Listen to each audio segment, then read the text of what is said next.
ลูกสาวแต่งงานไปแรกๆฐานะครอบครัวการเป็นอยู่ทุกอย่างดีหมดดูแบบทุกอย่างมันจะไปได้ดีพอแต่งงานได้ปีที่สองร่างกายตัวเองเริ่มบ่แข็งแรงเจ็บป่วยอรอดเดดหาหมอเรื่อยๆร่างกายเริ่มจะทรุดโทรมหาหมอกะหมอก็บอกอาการบ่ได้หนักอิหยังมากมายแต่ร่างกายเป็นหยังคือแบบ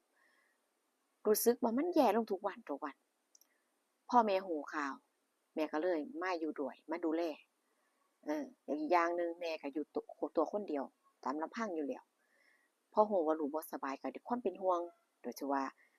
ความหักจากแม่ก็เลยว่าเดี๋ยวแม่จะไปอยู่ด้วยดูแลพอลูกหายดีแล้วแม่ค่อยกลับมาอยู่บ้านตัวเองสรุปแม่ไปอยู่ด้วยทุกอย่างบ่ดีขึ้นไปหาหมอทุกอาทิตย์หมอก็บ่บอกชัดเจนว่าโรคหยังหาบ่เจอตรวจบ่พอสำหรับคนที่มีความเชื่อนี่ก็บอกว่าเป็นหยังบ่ไปรักษามึงแน่บางครั้งบางที่มันอาจจะมีสิ่งที่เฮามองบ่เห็นบดบังอยู่ก็ได้นะตัวแม่นี่อยากจะพาลูกสาวไปรักษาแต่ตัวลูกเขยเนี่ยจะเป็นคนคัดค้านว่าบ่มีหรอกอย่าไปงมงายอย่าไปเชื่อในสิ่งที่มองบ่เห็นมันบ่เป็นจริงมันบ่มีเออคนเฮาต้องอยู่กับสิ่งที่จับต้องหรือว่าสิ่งที่เฮาสัมผัสได้นั่นน่ะดีที่สุดคนเฮามันเป็นการป่วยการเจ็บป่วยเป็นเรื่องธรรมดาแม่ก็เลยเงียบไปการใช้ชีวิตดำเนินไปเรื่อยๆแต่ลูกสาวนี่เริ่มจะแย่ลงบ่ดีขึ้นเลยตัวแม่น่ะก็เริ่มแบบคือด้วยความที่แบบว่าสายตาที่เบิ่งแล้วจังใดก็บ่รอดแน่นอนแม่ก็เลยมีความคิดว่าอ้าวถ้าเกิดลูกบ่อยู่แล้วนี่สมบัติสิ่งที่เฮ็ดที่สร้างมากับผัวนี่มันสิเป็นจั่งใดเพราะว่าบ่ทันมีลูกนำกันก็ต้องก็ต้องเป็นสิทธิ์ของผัวทั้งหมดแล้วก็เท่ากับว่าลูกน่ะบ่ได้หยังจากไปแต่โตจังซี้เนาะก็มีความคิดว่าจะบ่ยอมเสียอิหยังไปแบบฟรีๆแน่นอนแม่นั่นก็เลยคือด้วยความที่ว่าแม่นี่ก็เป็นคนที่หน้าตาดีเนาะวัย50อัปนี่แต่ว่ายังสวยยังดูดีเพราะว่าบ่แม่นคนที่ลำบากชีวิตบ่ได้ลำบากลำเค็ญจะแบบไปแบกไปหามทำงานหนักหาเลี้ยงปากท้องนั่นเองเป็นคนที่ชีวิตแบบก็สบายจังซี้นะดูแลตัวเองด้วยยังสาวยังสวยด้วยความยังสาวยังสวยตัวเองนี่ก็เลยแบบพยายามใกล้ชิดเพราะมีแผนการพยายามใกล้ชิดพยายามเข้าใกล้พยายามอยากจะสานสัมพันธ์กับลูกเขยให้ได้แล้วสำคัญคือเกิดผลแล้วก็เห็นผลได้จริงก็คือลูกเขยกับแม่เฒ่าเนี่ยเกิดความใกล้ชิดเกิดความแบบลึกซึ้งแล้วก็จนมีความสัมพันธ์กันความสัมพันธ์อย่างลึกซึ้งอยู่มา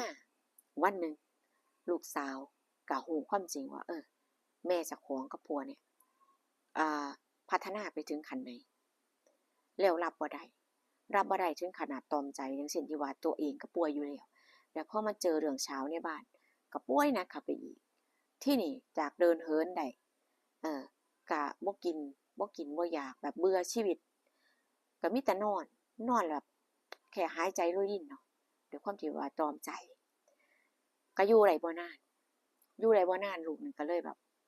จากไปอืมจากไปแล้วที่นี่ระหว่างคน2คนระหว่างแม่เฒ่ากับลูกเขยเนี่ยด้วยความสัมพันธ์ลึกซึ้งนี่ทุกอย่างมันดูแฮปปีคือแฮปปียังจะอย่างแบบใดคือว่าเอ่อคือความเข้าอกเข้าใจอยู่แล้วมีความสุขแล้วก็แม่แม่แม่แม่ยายเนี่ยแม่เฒ่าเนี่ยก็ให้ความสุขลูกเขยได้อย่างเต็มที่ทำหน้าที่ดีทุกอย่างก็เลยแบบว่าลงตัวเว้าง่ายๆว่าแผนของแม่เฒ่าก็สำเร็จโดยการที่อ่าเอาตัวเอาตัวเอ่อเข้าไปสานสัมพันธ์เพื่อจะให้ทุกอย่างเนี่ยมันเป็นไปตามอย่างที่คิดเพราะว่าถ้าลูกบ่อยู่แล้วลูกป่วยก็รู้ว่าลูกป่วยเนี่ยพอลูกจากไป แล้วตัวเองสิอยู่จังใดแล้วสิ่งที่หามาทั้งหมดน่ะมันก็ต้องตกเป็นของผัวไปจังซี่เนาะแล้วพอถึงวันนั้นจริงๆทุกอย่างมันก็กลายเป็นอย่างที่ตัวเองหวังพอลูกจากไปจังซี้ก็แม่มาแทนก็เลยแบบแม่นี่ก็คือด้วยความแบบอยู่ด้วยกันแบบเข้าใจเนาะก็มีความรักนั่นล่ะก็บอกว่าอยากจะจดทะเบียนสมรสอยากจะอยู่ให้มันถูกต้องจั่งใดเฮาก็เป็นครอบครัวกันแล้วจังซี้เนาะลูกเขยก็ว่าลูกเขยก็ยินยอมทุกอย่างราบรื่นอ้าวเรื่องแบบนี้ก็มีอยู่จริงทุกอย่างราบรื่นเท่ากับว่าสิ่งที่เราคาดหวังที่เราตั้งใจไว้มันก็ประสบความสำเร็จเราก็คิดว่าถ้าลูกเจ้าของบ่อยู่แล้วเนี่ยเจ้าของก็สิอยู่บ้านหลังนี้ต่อไปบ่ได้ก็ต้องกลับไปอยู่บ้านตัวเองก็จะมีบ้านตัวเองอยู่แต่มันก็ทรุดโทรมเนาะตัวที่ว่าสร้างมานานแล้วจังซี้สร้างมาตั้งแต่คราวผัวตัวเองอยู่ก็จนลูกโตจนลูกแต่งงานจนลูกแยกครอบครัวออกมาอยู่กับครอบครัวเขาจังซี้มันก็เป็นบ้านเก่าๆแล้วพอมาอยู่แล้วมันสบายน่ะแล้วก็เป็นสิ่งที่ลูกตัวเองสร้างมากับผัวจังซี้ก็เลยบ่ยอมที่ว่าจะให้มันเสียไปจังซี้เนาะจั่งใดมันก็ต้องเฮ็ดให้มันสำเร็จในความคิดของแม่เฒ่านี่แล้วทุกอย่างมันก็เป็นไปตามที่คิดอ่าสำหรับหลายๆคนที่บ่เคยเจอก็สิว่ามันบ่น่าจะเป็นไปได้แต่ว่าความใกล้ชิดอิหยังก็เกิดขึ้นได้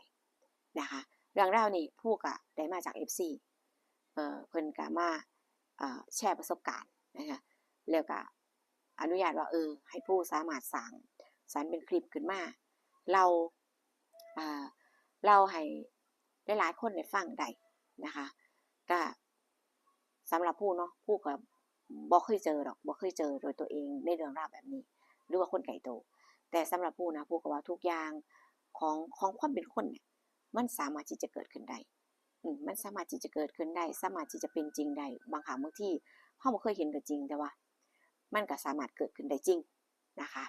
เนาะเจอกันคลิปหน้านะคะ FC รู้ว่าผู้สิมีเรื่องราวหยังมาเล่าสู่ฟังอีกนะคะก็ส่วนเรื่องนี้ถ้าได้รับฟังแล้วชมแล้วก็มีความคิดเห็นจังใดก็สามารถคอมเมนต์มาพูดคุยกันได้นะคะหรือว่าไผมีชีวิตที่ใกล้เคียงเรื่องราวนี้นะคะหรือคลิปนี้นะคะ